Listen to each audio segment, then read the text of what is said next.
Assalamualaikum warahmatullahi wabarakatuh। Welcome back to our channel. Hope you all are good at your home and doing great. आज जो है हम लोग class 10th का science 1 का जो 8वां चैप्टर है फुल्जियात यानी मेटलर्जी, उसके जो है वो क्वेश्चन आंसर्स देखने वाले हैं। इसके तीनों पार्ट में एक्सप्लेनेशंस की वीडियो जो है वो आपको ऊपर आई बटन पर मिल जाएगी या फिर आप डिस्क्रिप्शन बॉक्स में भी लिंक चेक कर सकते हैं। तो चलिए शुरू करते हैं। सबसे पहला हमारा क्वेश्चन है नाम लिखिए, यानी आपको उसकी खुसूसियात दी रहेगी या उसके मुतालिक कोई हिंट दिया रहेगा और आपको बताना है उसका नाम क्या है।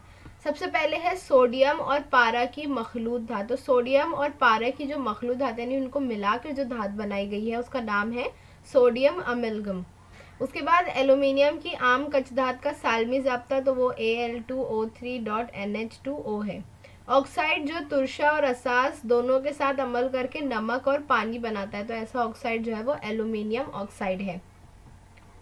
कच्च धात को पीसने के लिए इस्तेमाल होने वाला आला यानी मशीन तो उसे ग्राइंडिंग मिल कहते हैं। अधात जो उम्दा मुअस्सिल का बर्क है, तो ये जो है वो ग्रेफाइट है जो कार्बन का एक बहरूप है, और ये जो है वो एक बहुत ही अच्छा मुअस्सिल बर्क है, यानी इसमें से जो है वो बर्क यानी बिजली जो है वो आसानी से गुजर सकती है। वो आमिल जो रईस धात को हल करने के लिए इस्तेमाल होता है, तो एक्वारेजिया यानी आबे शाही जिसे कहा जाता है, ये जो है वो सोना चांदी और दीगर जो है वो रईस धातों को हल करने में या पिघलाने में इस्तेमाल होता है। उसके बाद है अशिया और उनकी खुसूसियात की जोड़ियाँ लगाइए। तो आपको जो है वो 2 कॉलम में सुतून अलिफ और सुतून बे दिया गया था, हमको जोड़ी लगानी है।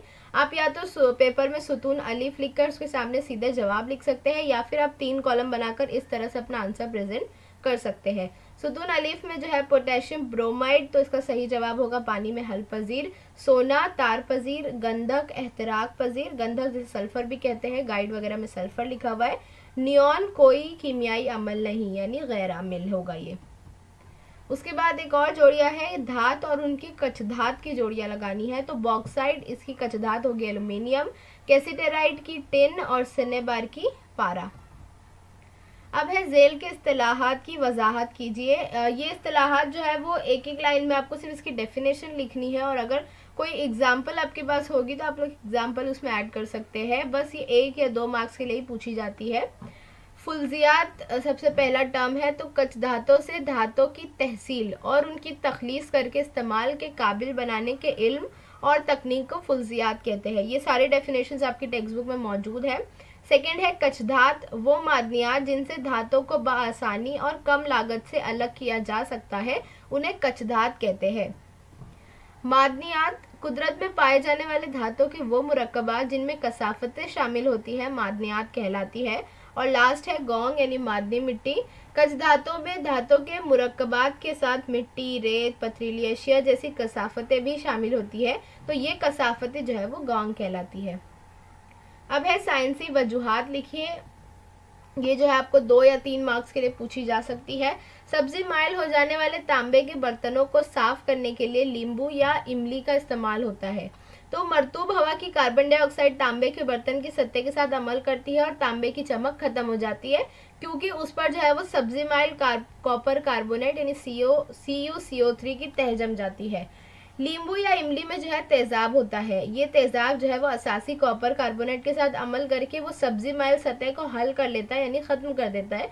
इसीलिए सब्जी माइल हो जाने वाले तांबे के बर्तन को साफ करने के लिए नींबू या इमली का इस्तेमाल होता है। दूसरा है आमतौर पर आयनी मुरक्कबात का नुक्ता पिघलाव ज्यादा होता है। जो आयनी मुरक्कबात होते हैं उनमें बैन सालमाती कशिश यानी इंटरमॉलिक्यूल अट्रैक्शन ज्यादा होती है, वो उनके सालमात जो है वो एक दूसरे से जुड़े होते हैं, तो इसे तोड़ने के लिए ज्यादा तवानाई की जरूरत होती है। इसीलिए आयनी मुरक्कबात का नुक्ता पिघलाव और नुक्ता जोश भी ज्यादा होता है। सोडियम को हमेशा मिट्टी के तेल में रखा जाता है। सोडियम फिजाई ऑक्सीजन के साथ जबरदस्त रगबत यानी ताल्लुक रखता है और अट्रैक्ट होता है ऑक्सीजन की तरफ, तो उसे हवा में खुला रखा जाए तो वो ऑक्सीजन के साथ मिलकर इस कदर शदीद और फौरी कीमियाई तामुल करता है कि वो फौरन आग पकड़ लेता है। मिट्टी के तेल में डुबो के रखने पर इसकी तह में मिट्टी का तेल चला जाता है और फिर कोई अमल जो है कीमियाई अमल नहीं हो पाता है। इसीलिए सोडियम को मिट्टी के तेल में डुबो कर रखा जाता है ताकि वो ऑक्सीजन के साथ मिलकर कोई आग ना पकड़ ले और कोई हादसा ना हो। उसके बाद है फ्रॉथ फ्लोटेशन तरीके में सनोबर का तेल इस्तेमाल करते हैं। इसका आंसर आपकी टेक्स्ट बुक में ही मौजूद है। इस तरीके में यानी फ्रॉथ फ्लोटेशन तरीके में बारीक पिसी हुई कचधात को एक बड़ी टंकी में रखा जाता है जिसमें पानी भरा होता है। इसमें कुछ नबाती तेल मसलन सनोबर का तेल या नीलगिरी का तेल मिलाते हैं जिसकी वजह से पानी में झाग पैदा होता है। अब झाग पैदा करना क्यों जरूरी? पानी में दबाव के तहत हवा दाखिल होती है और उस टंकी के वक्त में एक झाग पैदा करने वाला हिस्सा अपने महवर पर घूमता है। इसे जरूरत के तहत घुमाया जाता है। हवा के दाखिल होने से बुलबुले पैदा होते हैं और तेल पानी हवा की वजह से झाग पैदा होता है जो सतह पर तैरता है। इसीलिए जो है इसे फ्रॉथ फ्लोटेशन तरीका ही कहते हैं क्योंकि झाग की वजह से जो है फिर वो अलग करते हैं। एल्यूमिनियम की बर्फ पाशीदगी के दौरान मसबीरे को बार बार तब्दील करना पड़ता है।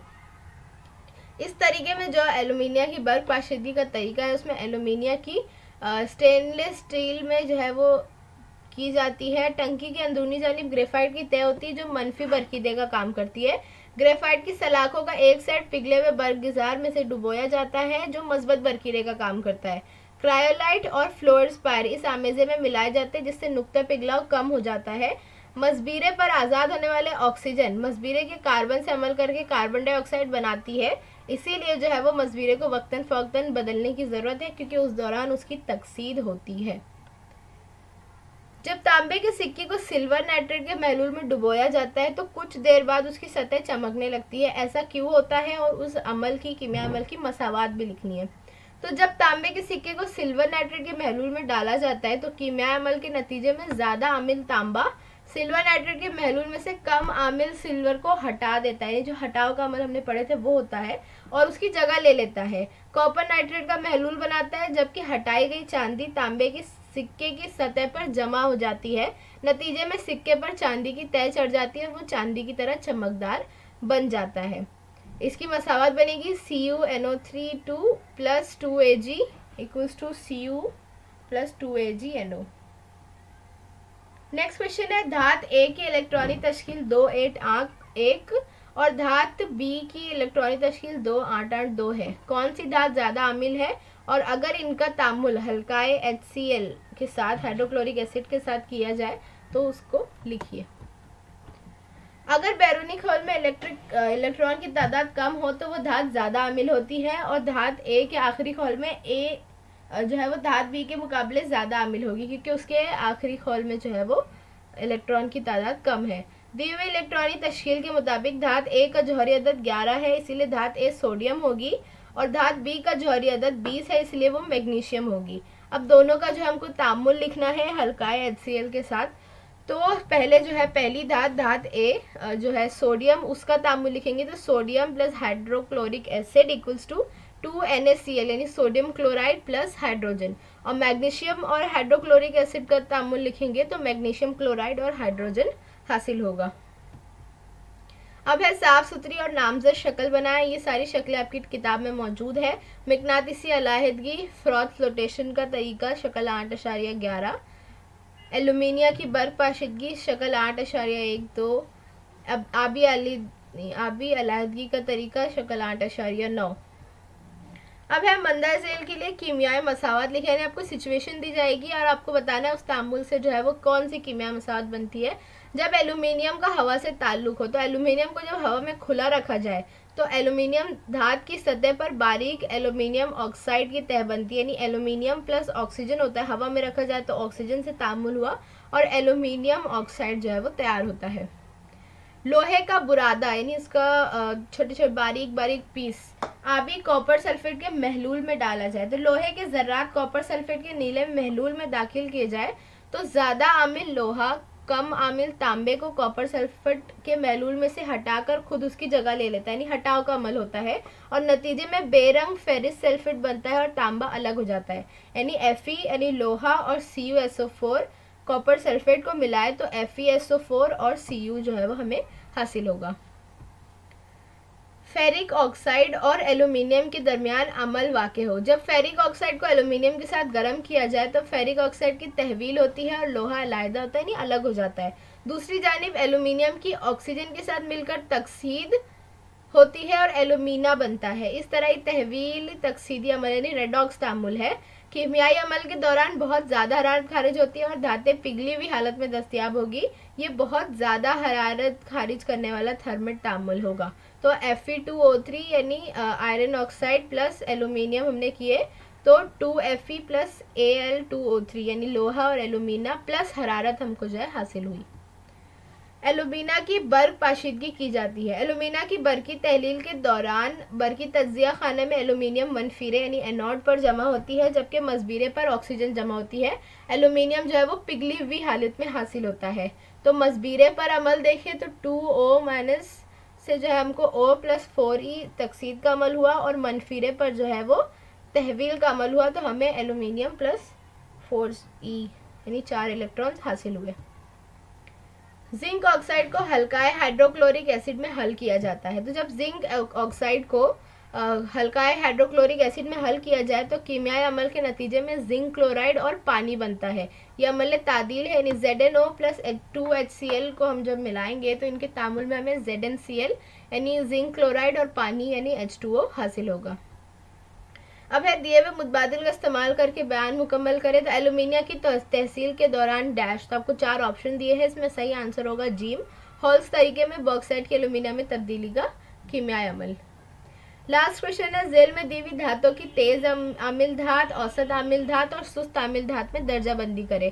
तो आपको जो है यहाँ पर धात दी गई है Cu, Zn, Ca, Mg, Fe, Na, Le यानी copper, zinc, calcium, magnesium, iron, sodium and lithium. तो तेज आमिल धात में आएंगे सोडियम, लिथियम, मैग्नीशियम और कैल्शियम।